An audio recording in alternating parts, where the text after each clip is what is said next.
O'zbekiston Respublikasining davlat bayrog'i 1991 yil 18 noyabrda qabul qilingan 7-sessiyasiga ko'ra ko'k rang osmonimiz musaffoligi, tinchligi, totuvligi ramzini bildiradi. Qizil rang tomirimizda jo'shib urayotgan qon. Oq rang qalbimizning oqligi va hamjihatligimizning ramzidir. Yashil rang tabiatimizning yoshligi va ko'rkamligini bildiradi. Bayrog'imizdagi 12 ta yulduz, 12 ta viloyat, yarim oy avtonom Qoraqalpog'iston Respublikasi. Bayroq nima? Bayroq bu g'urur.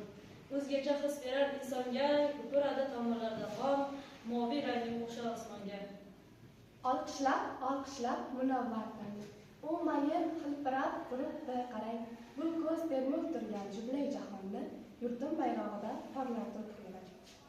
Ko'kda hilpirab O'zbekiston bayrog'i, dillarga solar g'urur O'zbekiston bayrog'i, o'z bayrog'im deb haqib, dilda qilar iftixor, undagi har bir rangning o'z ramzi ma'nosi bor.